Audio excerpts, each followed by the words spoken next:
m'appelle Marian Thiel, je suis propriétaire chez One More Tattoo depuis 28 ans. Oui, ouais, ça fait 28 ans déjà. Je suis vice-président de la Hair Beauty Tattoo Guild auprès de la Fédération des artisans. Je suis formateur d'hygiène salubrité pour le milieu du tatouage, piercing, maquillage permanent. Oui, entre autres, je fais encore d'autres choses. Je travaille pour RTL aussi, je fais des podcasts. Je suis musicien, je suis papa, marié, et on va pas parler de mon âge.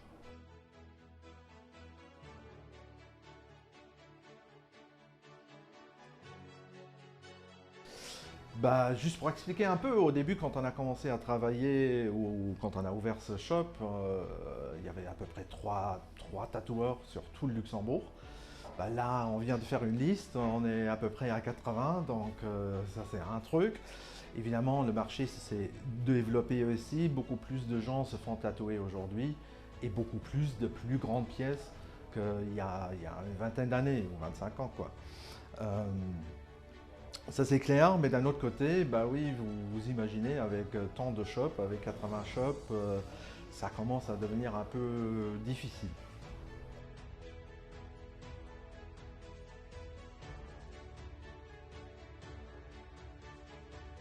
Bah oui, comme on va parler un peu de notre nouveau projet, du DAP pour tatoueur, bah la raison pour laquelle on a commencé à faire ça, c'est justement parce que actuellement, on est dans une situation où les gens se présentent, les gens veulent devenir tatoueurs, mais le problème est toujours le même quand la qualité, la qualité, je dirais, quand le talent n'est pas présent, ces gens-là, on va les refuser, on ne va pas les prendre en apprenti. Le résultat de cela, c'est tout facile. Avec la situation actuelle, les gens ils vont commencer à voir des vidéos sur YouTube ou même visiter des écoles bidons qui est un peu partout, qui coûtent beaucoup d'argent et qui ne valent pas grand-chose. Et pour finir, ils vont ouvrir leur propre shop. Et à la fin, ça fait mal un peu à tout le monde, parce que nous, on essaye justement d'augmenter la qualité de nos prestations, d'avoir des bons artistes. Et pour finir, ces gens-là qui ouvrent des boutiques de mauvaise qualité, de médiocre qualité, vont casser les prix et un peu la réputation du bon tatoueur. Hein, c'est clair, parce que bon, pour finir, ils veulent aussi vivre de ça, ils vont investir de l'argent et pour finir, ils vont brader les prix pour avoir quand même assez d'argent.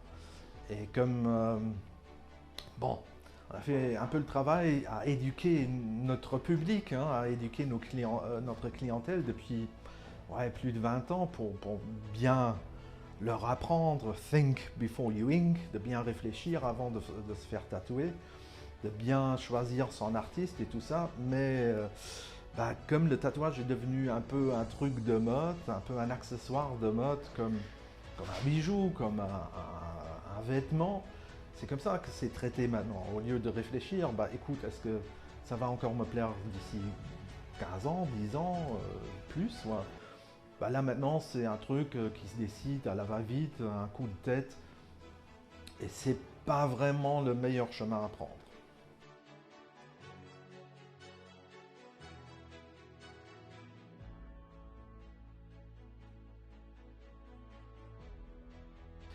Bah, d'abord, pour la raison que je viens d'expliquer, qu'il y a des écoles sur le marché qui prennent un peu n'importe qui paye. Hein, c'est clair, parce que là c'est un peu le même principe. Je ne veux pas dire que toutes ces écoles sont mauvaises, mais tout le monde qui paye a sa place. Donc forcément, pas tout le monde qui sort de ces écoles va être un bon tatoueur. Ça c'est clair. Mais on s'est dit, bah, de là où on est parti, il y a 28 ans, il y a 30 ans, quand le tatouage s'est développé au Luxembourg, jusqu'à aujourd'hui, il s'est passé beaucoup de choses.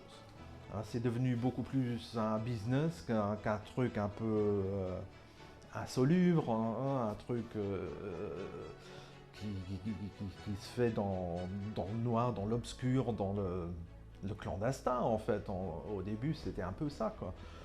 Donc là maintenant c'est un business à plein temps.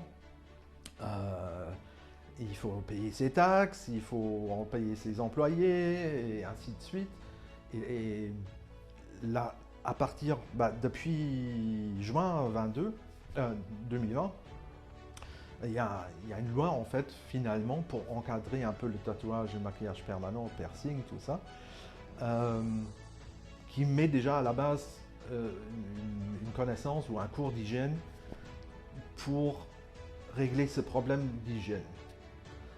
Le problème de la qualité ou du savoir-faire du tatoueur est tout à fait autre chose. Et nous, on a pensé que le prochain pas, c'est vraiment de faire un apprentissage vraiment euh, officiel avec les écoles, avec le ministère de l'Éducation, la Chambre de métier, ainsi de suite, pour créer un vrai métier. Avec un DAP à la fin, c'est-à-dire un apprentissage de 3 ans qui donne accès à une autorisation d'établissement qui est en train d'être changée aussi en ce moment. C'est un autre projet du ministère de l'économie. Et on pense que ce DAP est vraiment le bon chemin à prendre. C'est-à-dire, déjà, on va choisir les différents patrons qui pourront prendre des apprentis. On va faire un programme pour les apprentis, où il y aura une partie pour gérer son shop, c'est-à-dire comptabilité, il y aura des cours de dessin, il y aura des cours, le cours d'hygiène, entre autres, il va aussi être intégré dans cet apprentissage. On va faire un cahier de charges pour le patron pour vraiment planifier les différentes étapes pour le patron, pour apprendre à l'apprenti. Et il y aura un examen à la fin. Et pour finir, on aura des gens qui vont sortir de là qui vont avoir un certain niveau de qualité. Autant plus parce que les patrons, c'est nous qui allons choisir nos apprentis, c'est clair, c'est comme dans tous les autres métiers. Et c'est uniquement à partir de là qu'ils vont avoir le droit d'accès à ouvrir leur propre shop, par exemple. L'idée n'était pas seulement de contrôler le marché, c'est pas là l'idée, mais c'est vraiment d'offrir aux clients une qualité de tatouage beaucoup plus élevée et beaucoup plus moderne de là où on était disons, il y a 15 ans ou même quelques années. D'un autre côté, on veut bien aussi que les apprentis sont couverts. Donc, quand je fais un apprentissage, je reçois un peu d'argent. Normalement, le chemin classique du tatoueur, c'était vraiment l'apprenti qui payait au patron pour apprendre à tatouer. Parce qu'à la fin, il allait avoir un métier qui rapporte plus ou moins bien. Aujourd'hui, un peu moins qu'il y a 10 ans, mais quand même. Et là, on s'est dit, non, ce sera bien que cette personne soit couverte, qu'elle a une caisse de maladie, une caisse de pension et tout ce bazar-là. Et enfin, un diplôme à la fin, ce qui vaut quand même quelque chose. De là, aller, par exemple, comme d'autres métiers l'ont fait, dans notre fédération, comme les esthéticiennes, par exemple, ils l'ont fait, c'est de créer un brevet de maîtrise. On n'est pas encore là. On veut déjà là, avec le DAP, on va être le premier pays au monde à offrir une telle éducation, un tel diplôme. Donc pour nous, c'est un projet très important et je pense que c'est le futur vraiment pour la scène du tatouage.